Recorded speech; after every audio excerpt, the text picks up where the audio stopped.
जीवन अभाव से ग्रस्त होता है, जिनके पास में जीवन यापन की पर्याप्त सुविधाएं उपलब्ध नहीं होती है, जो हमेशा दुखों में रहते हैं और जिनका जीवन हमेशा एक भार स्वरूप महसूस किया जाता है, वो व्यक्ति मरने से कुछ कम डरते हैं।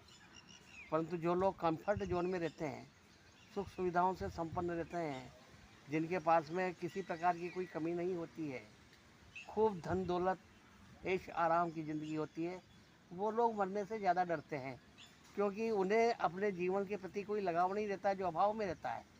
परंतु जो सुख सुविधाओं से संपन्न जीवन जीता है, वह मृत्यु से डरता है। एक बादशाह था, उसे मरने से बहुत डर लगता था। वह कल्पना किया करता था कि कब्र में किस तरह का अनुभव किया होता होगा और मरने के बाद में कितना दुख महसूस किया जाता होगा। ये सभी प्रश्न उसके दिमाग में हमेशा घूमते रहते थे। तो एक बार उसने अपने दरबार में घोषणा करी कि जो व्यक्ति कब्रिस्तान के अंदर कब्र में एक रात रहेगा और वहाँ उस कब्र के अनुभव मुझे बताएगा, उसे मैं 500 सोने की मोहरें दूंगा।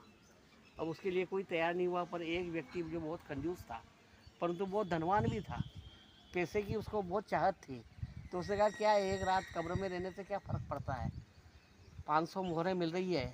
तो उसने मंजूरी दे दी बादशाह को, मैं ये काम कर सकता हूँ, एक रात के अनुभव में कब्र में क्या होता है उसका मैं बताऊँगा। तब राजा ने कहा, बादशाह ने कहा ठीक है।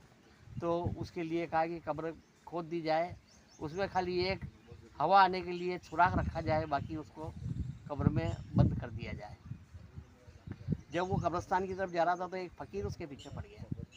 उसने कहा भैया मुझे कुछ दे दे। तो वो तो बहुत व्यक्ति कंजूस था, पैसे करोड़ों रुपए थे उसके पास, पर जीवन में कभी भी एक पैसा किसी को उसने दिया नहीं।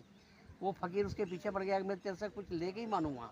तो उसने कहा मैं तेरे को दूंगा ही नहीं। ऐसे करते करते झगड़ते झगड़ते वो कब्रिस्तान के दरवाजे तक पहुंच गए। तब उस कंजूस व्यक्ति को वहाँ कब्रिस्तान के ऊपर कुछ बादाम के छिलके पड़े हुए दिखाई दिए। तो उसने कहा इस फ़कीर से कैसे पीछा छुड़ाऊँ। तो उसने एक झोला भर करके वो बादाम के छिलके उस फ़कीर को दिए, जा ये ले जा और चला जाए यहाँ से। वो फ़कीर ने कहा चलो जो दिया वही सही। वो लेकर के चला गया।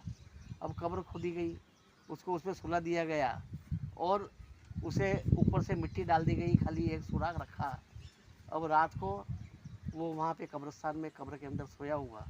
अब उस सुराख के अंदर उसने देखा कि एक सांप वो आकर के फन करके और उस सुराख के अंदर आता है और फिर वापस बाहर चला जाता है। 3-4 बार ऐसा हुआ। उसने कहा ये तो यहाँ पे मृत्यु साक्षात आ गई है। अब इस कब्रिस्तान के सुराख में अगर ये सांप अंदर घुस गया तो फिर मेरी तो ज़िंदगी चली गई, मैं तो मर ही जाऊँगा। और ऐसा कुछ 2-3 बार हुआ और एकदम हवा का झोंका आया और बहुत सारे बादाम के छिलके आकर के उस दर के ऊपर आ गए और वो दर बंद हो गया।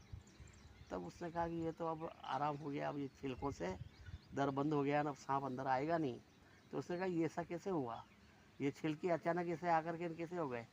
तब उसके दिमाग में आया कि कुछ बादाम के छिलके मैंने एक फ़कीर को दान में दिए थे, उसी के पुण्य का फल है कि ये छिलके आकर के आज मेरी रक्षा कर रहे हैं।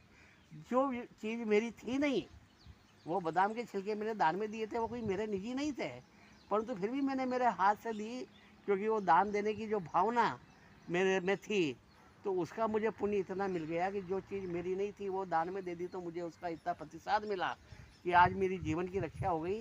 तो यदि मेरे पास में जो करोड़ों की संपत्ति है और मैंने कमाई है, यदि मैं उसे दान में दे दूँ तो मुझे कितना इसका फल मिल सकता है।